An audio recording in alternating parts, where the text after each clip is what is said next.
daw. Wala pa. Wala pa. Tandang dalaga. Ganun. Ilan taon na po kayo, ma'am?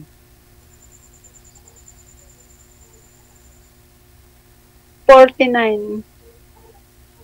Tama-tama yan. 50 ako eh. Anong tatlong rason, ma'am, ba't ho kayo matandang dalaga? Hindi nakapag-asawa, ma'am? May mga rason po kasi yun, ba't hindi na kayo nag-asawa? Anong rason, ma'am? Tatlo lang po. Ayaw mo masaktan, ayaw mong mag-asawa, responsibilidad, o strict yung parents. Ayaw. Bakit kayo nagkahiwalay ng asawa mo? Ay, bungol man tani, gwapa man, pro bungol. Hindi niya ako sinasagot. Ayaw ko na magsalita. Kayo na lang mag-usap ha. Ayaw ko na magsalita ha. Bala mo da. Tulog ko di ah. Amugid kasi yung JJ. Nga, ma'am, ano po salita nyo? Ilonggo, Cebuano, Tagalog? Ano po? Tagalog. Tagalog. Okay. Hindi po kayo marunong magsalita ng Ilonggo or Cebuana? Ilongga? Tagalog. Tagalog talaga. Ilan Ano po? Ilan ang anak mo? 6 po, 6. Ay, ang dami. Oo. Malalaki na rin sila po. Ano na po sila, may mga, yung panganay ko nasa Maynila, nagtatrabaho. Tapos, yung 3 ko nag-aaral. Isang tawag nito, first year college, grade 11, saka 10. Hirap, ma'am, no? Dami. Ba't hiniwalayan ka ng asawa mo? Kabilang buhay, nagkabilang bahay pala, ma'am. Kabilang bahay. Opo.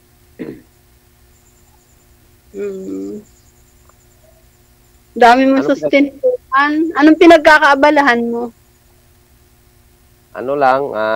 Minsan dagat, fishing, or pag wala, may bangka po ako na pangisdaan. Tapos, sa ngayon, wala, pinapahawakan ko sa tao. Tapos, ako ngayon, nag-foreman po ako sa mga construction kung may project. Hirap ng ganyan. Trabaho. Ikaw ay sa dagat. Wag naman.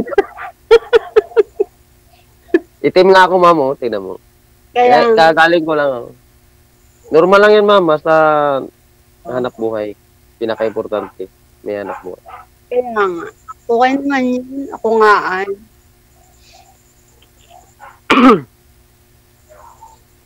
Okay, dito lang sa bahay.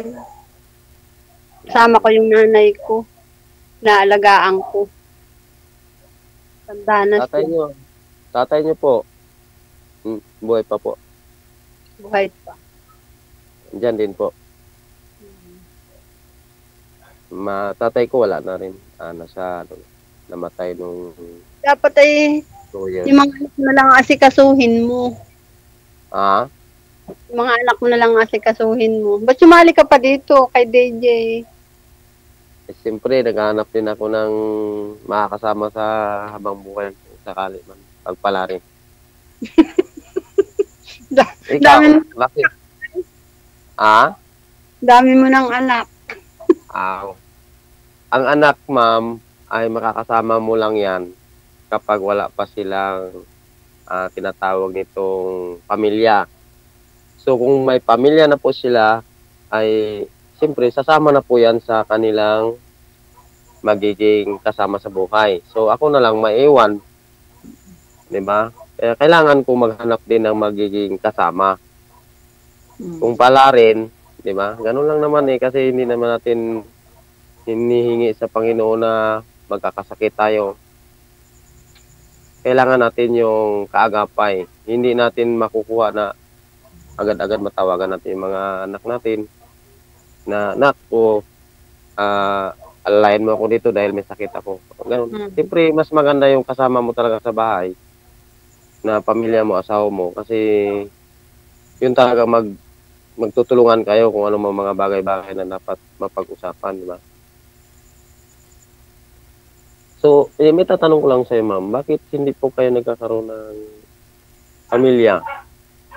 Ay, namili ako sa hanap buhay. Nag-negosyo ako paunti-unti rin naman. Yung mga cosmetics, mga Avon, PC, mga ganun.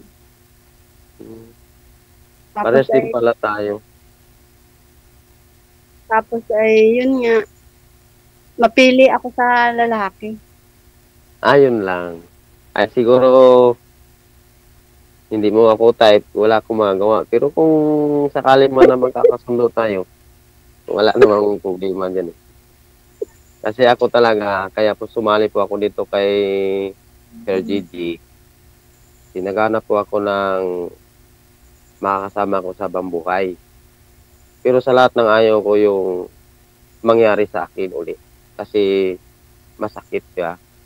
Okay lang sa'yo kasi hindi ka nakakaranas. Or hindi ko lang alam. Pero sana ay wala naman akong problema doon sa nakaraan kung may nakaraan. Ang importante, yung panibagong hinaharap. Wala akong Pinapawisan ako, mainit eh. wala akong nakaraan. Ah, okay. May nanliligaw lang, kaya lang hindi ko pinapansin. Pihikan ka, ma'am. Pihikan. Okay lang yan. Basta importante, Hmm. kung anong gusto mo, masunod. Mm. Total, solo flight ka naman eh. Pero, Nanay ko, ma'am, ha? nanay ko naman ang kasama ko. Dalawa lang po kayo.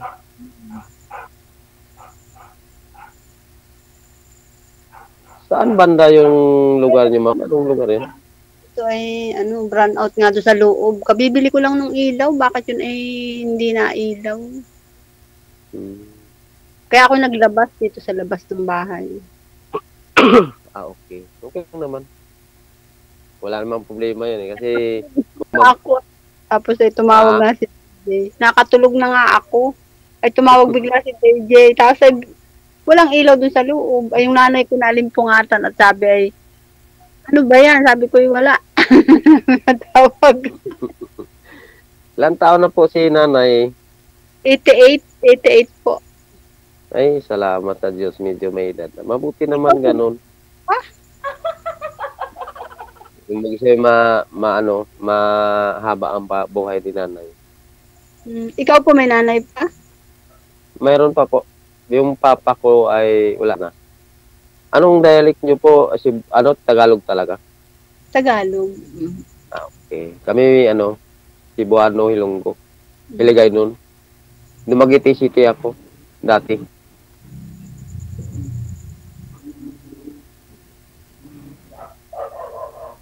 Anong birthday? March 20, 1974. Kayo po? October October. 14. Uy, dabis na number yan, ma'am.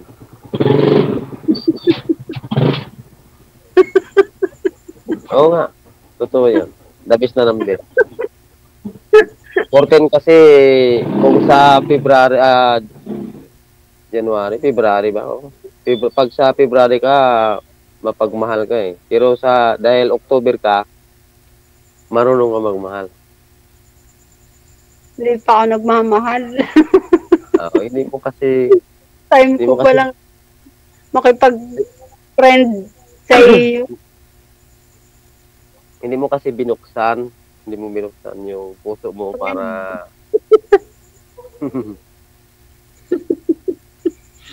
pagbuksan mo siya. Bigyan mo pa kataon yan. Sayang. Oo nga. Kasi ako, kung sa friend, marami akong friend. Ang hinahanap ko talaga sa isang bagay, kaya sumali pa ako nito. gusto ko kasi magkakaroon ng makakasama. So kung Ano, pagbibigyan,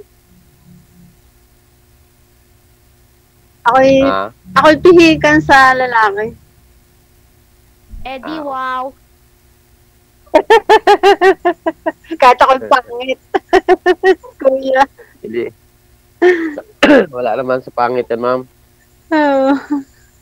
Hindi naman kailangan yung maganda at pangit. Ang pinakamaganda dyan, nasa dibdib. Pangit nga ako. puso. Kaya ako hindi nag-aasawa. Parang sinabi mo talagang pangit si Ma'am Sir. Hindi naman, ma'am. Sir.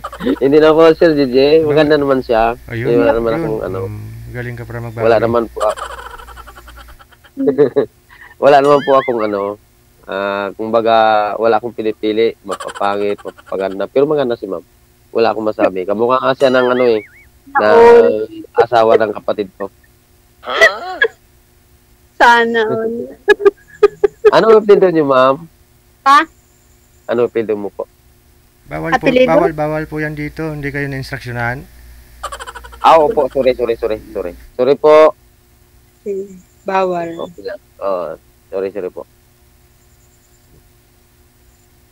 Ano na lang, kung sakaling, kaso lang, nasasabi mo kasi pikan eh. Sa madaling salita, hindi ako approve sa'yo. Friend na lang tayo. Yan naman talaga yung pakiramdam ko. Sa sobrang daming naliligaw kay girl. Doon pa lang kanina sa mga anak mo, sir. Sabi niya, alagaan mo lang mga anak mo. Wow, Ah, sa bagay. Oo, kasi pwede. nga, Maganda rin naman my friend.